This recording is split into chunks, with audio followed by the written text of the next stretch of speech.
Monsieur Franken, secrétaire d'État à l'Asile et aux Migrations, a publié le 21 novembre 2011 sur son mur Facebook en réagissant à un article de The Economist, La magie des diasporas.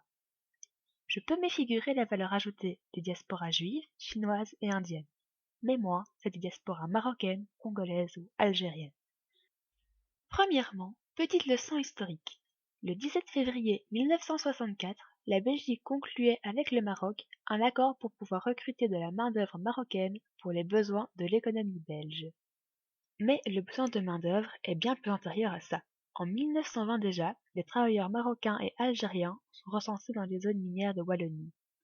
Dans les alentours de 1946, la Belgique sortait de la Deuxième Guerre mondiale et devait se reconstruire. Pour cela, il fallait beaucoup de charbon et donc beaucoup de mineurs. Il y a suffisamment de travailleurs en Belgique, mais ils se montrent de plus en plus réticents à travailler dans les mines. C'est ainsi qu'entre 1946 et 1970, on signera une convention de recrutement avec quelques pays comme l'Italie, l'Espagne, la Grèce, la Turquie et le Maroc. Dans un premier temps, ces travailleurs arrivaient en Belgique seuls, sans leur famille. D'ailleurs, la majorité d'entre eux n'imaginaient même pas s'installer définitivement ici. Progressivement, ils ont obtenu le droit de faire venir leur famille, qui était restée au pays. C'est ce qu'on appelle le regroupement familial. Maintenant que l'on sait comment tous ces étrangers sont arrivés, qu'ils ont travaillé dans les mines et à d'autres tâches ingrates, qu'est-ce qu'ils nous apportent aujourd'hui? Eh bien, regardez ce graphique. Si environ 85% des Américains du Nord ont effectué une immigration avant 7 ans de résidence en Belgique, pour les Marocains, ce taux s'élève à 15% et à 24% pour les Congolais. Or, plus on reste longtemps dans un pays, et plus on participe à son économie. En effet, tous ces Marocains ou Congolais travaillent, achètent, consomment tout simplement en Belgique. Car que l'on soit belge de naissance, que l'on soit naturalisé, ou qu'on n'ait pas la nationalité, on paye ses impôts. Et du fait de payer ses impôts, on fait partie d'une communauté, d'une économie.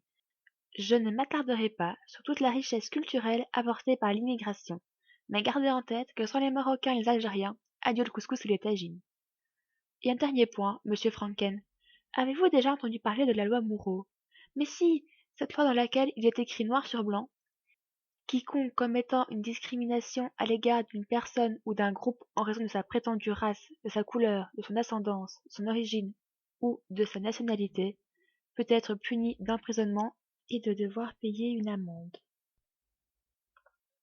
Ce que je peux donc répondre à tous les Théo Franken, c'est que les diasporas marocaines, congolaises ou algériennes ont contribué à construire et à reconstruire la Belgique.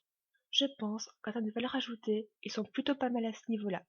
Et que deuxièmement, absolument personne ne peut se permettre de faire d'aussi grosses généralités, qui plus est lorsqu'il s'agit de racisme ou de xénophobie.